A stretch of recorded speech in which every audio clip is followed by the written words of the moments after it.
Hi guys! And welcome to this video. I wanted to talk about what happened to Frieda because the last vlog I posted on YouTube was about us preparing for surgery and hoping that everything would go well. And if you follow me on Instagram, you might have heard or you might have read that unfortunately Frieda didn't make it, and the surgery in itself was successful, but we didn't bring Frieda home. So I thought I'd make a video explaining what happened and like go into detail what really happened, and like also things that I didn't mention on Instagram because I just really gave a very brief summary of what happened. So I have the camera in the guinea pig's cage and I'm just going to film the guinea pigs walking around and doing their thing, and Nugget eating the camera because that's just what Nugget does. Right, Nugget? Yeah, and just tell you what happened. So Frieda had ovarian cysts. That was kind of the first diagnosis that we had. That meant that her hormones were kind of out of place, really odd, and making her be more aggressive towards the other guinea pigs. And also they were making her hyperactive, which also made her lose some weight. Going into the surgery, we thought that that was the reason that Frieda was losing all of that weight, and one of the treatments for that is sterilizing the guinea pig. Because Frieda was already 5, kind of decided against that at first because that meant that there was a high risk in surgery with anesthesia, like her not waking up, so that was kind of the risk. So our first idea was to do hormone shots. Like the first time we did that was at the beginning of the year, and things worked out well, so the cysts got considerably smaller. Like we really saw Frieda's stomach getting smaller. Frieda was way more relaxed, everything was great, and the vet already told us that probably we'd have to do these shots a couple of months apart. When we came back from holiday this year, which was in August, we noticed that Frieda had gotten considerably skinnier, and also she was really hyperactive again, and also she had lost a lot of fur, which is kind of what happens when guinea pigs have cysts, so they lose fur around their belly and their legs. So we made another appointment at the vets, went to the vets. Frieda got a second shot. The vet did an ultrasound checking that nothing else was the matter, and she saw that she saw the cysts and they were really huge. A couple of weeks later we went for the second shot, and then the second shot, before doing that, the vet kind of touched Frieda's belly and Frieda was making like a weird move or a weird sound, so the vet was like, well, we probably should check that out. So they did an x-ray and found a tumor. That meant that additionally to the cyst that Frieda had, there was now also a tumor that we were talking about, which kind of made the whole sterilizing surgery kind of a given. We kind of had to do that. So the vet was like, there is this tumor, and once the tumor spreads, gets into the blood, there is going to be a lung tumor. And when that happens, they can't really do anything anymore, which is why she was like, we did the x-ray and there isn't a lung tumor yet, so we have to do the surgery now, kind of. If we don't do the surgery and there is going to be a lung tumor, I'm not going to do a surgery at that point, because once there's a lung tumor, you can't really do anything anymore, and like there's no point in doing a surgery. So we took a week to decide, because obviously we knew about the risks, and then that sterilizing is like a big surgery, and that there is a chance that an older guinea pig is not going to wake up from anesthesia. But kind of came to the conclusion like there wasn't really any other chance, because like the vet was pretty sure that the tumor wasn't a harmless one. We decided to go through with the surgery, and that was the last thing I talked about on YouTube, so that was kind of the thing last week. So on Tuesday, we went to the vets, dropped Frieda off. We had prepared everything for surgery, like all of her favorite veggies were in a box, and like we had the pea flake box with us and everything. So we dropped Frieda off, and then like 2 hours later, I think, we got a call from the vets. And the vet who was doing the surgery, they had already put Frieda under anesthesia, and she was like, we just noticed that there's something wrong. We did an x-ray and we found an infection. And that infection had already spread to the bone. And so the thing about this is that it didn't have anything to do with a tumor, and it didn't have anything to do with a cyst. So that was an entirely different issue that wasn't related to any of these things. And also getting rid of that didn't like maximize the risk of the surgery or anything. So that was like an entirely different matter. And so the vet was like, in my opinion, or in my experience, if guinea pigs have this infection and it has already attacked the bone, there's only a very small chance of getting rid of that infection.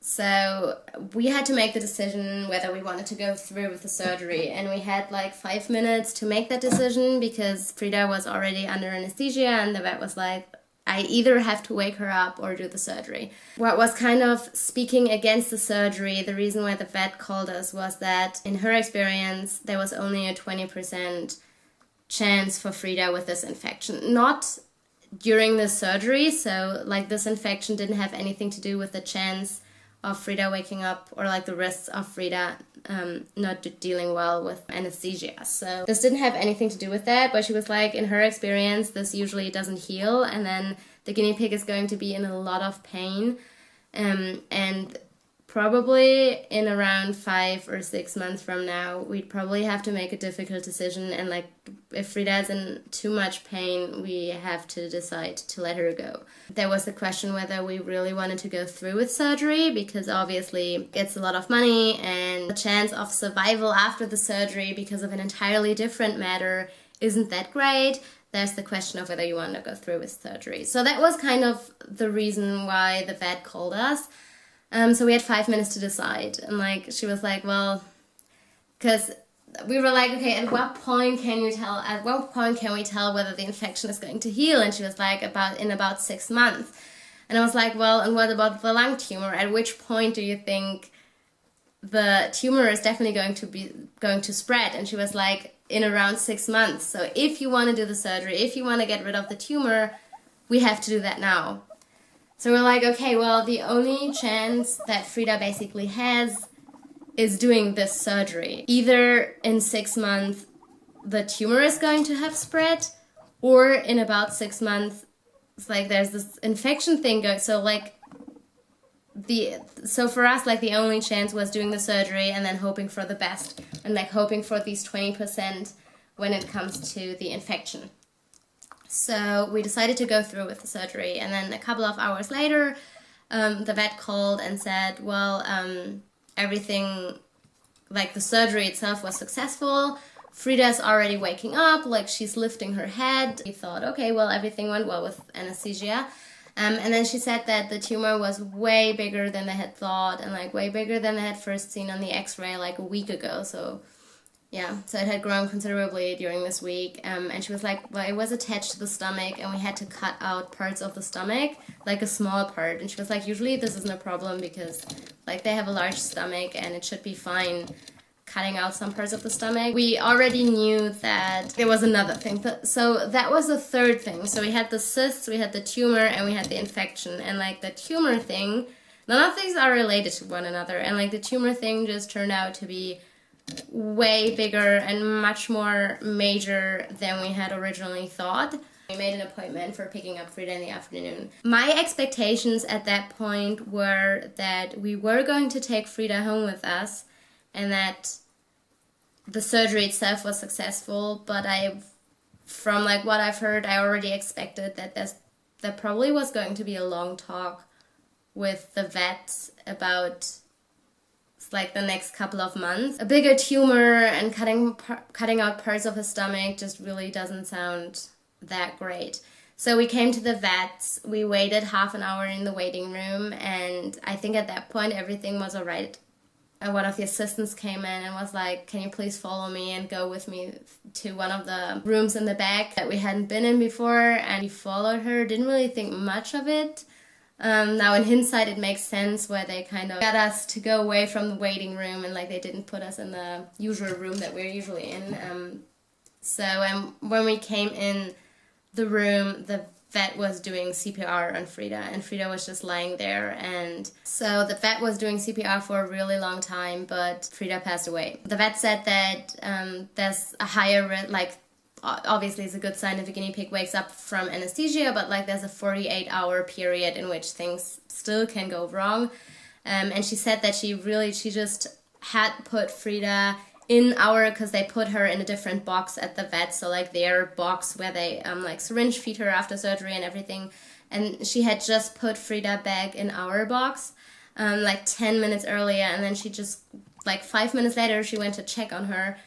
Frieda was just lying there, and she said when she put her in the pet, running into her little, like the little fleece tunnel that we had brought with us, so she really appeared like she was doing fine. She went into the little tunnel, or like ran into the little tunnel, and she even apparently ate something on her own. So they, like, after syringe feeding, they usually have to syringe feed them for a while after surgery while they're waking up, but apparently she had already eaten something. We brought fennel and parsley and everything with us, and apparently she had eaten something, and then she just ran into her little cuddle or fleece liner thing. When she wanted to take her out for us to like look at everything, like look at the wound and like tell us what they did during surgery, Frieda had passed away.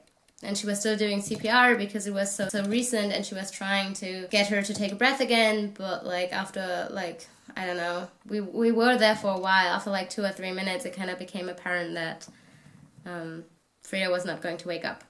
So the vet showed us the ovaries, and she said like usually you can't even see them in guinea pigs, but like they were huge.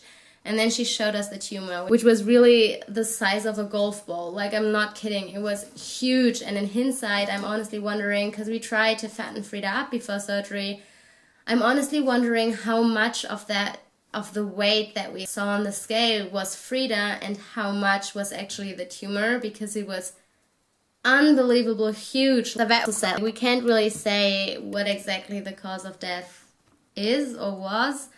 In hindsight, now that we saw how big the tumor was, the surgery was kind of the only decision we could have made if she had survived the surgery, because with a tumor of that size, we had to do something quickly, and apparently also she saw some like spots on it and like some weird stuff. So she said it was definitely a harmful tumor. So this is unfortunately the update from the surgery. The guinea pigs are doing fine. Sylvester gets peace, sleeping and stretching her legs. The guinea pigs are doing fine. Sylvester was really disturbed when we came home. He really doesn't like it if we take someone out of the cage and take them away to the vets or anything. So when we come back, he always waits at the door and squeaks. And so when we came in, he was weaking and looking out, and after a while, it became clear that we didn't put Frieda back in, so Sylvester was, the rest of the day, he hid in this little ramp hidey and was teeth chattering, but like now it's been a couple of days and Sylvester is fine. He actually seems to be more active right now than he was during, it's like, while Frieda was so sick. Yeah, he seems more active. He seems like the guinea pigs are doing fine now. It's been a couple of days, so I just wanted to update you on what happened. Unfortunately, I don't have a good update, but like it's a long story and it's like a complicated one. I thought I was going to take Frieda home with me, but I also realized that, or kind of thought that we'd have bad news. I think I posted on Instagram that I didn't want to say anything before we talked to the vet, but that I was suspecting that we had good and bad news. So good news in the sense that Frieda had survived the surgery, but then bad news in the sense that there were like major complications. And yeah, so unfortunately I don't have any good news, but I wanted to update you guys on the current situation.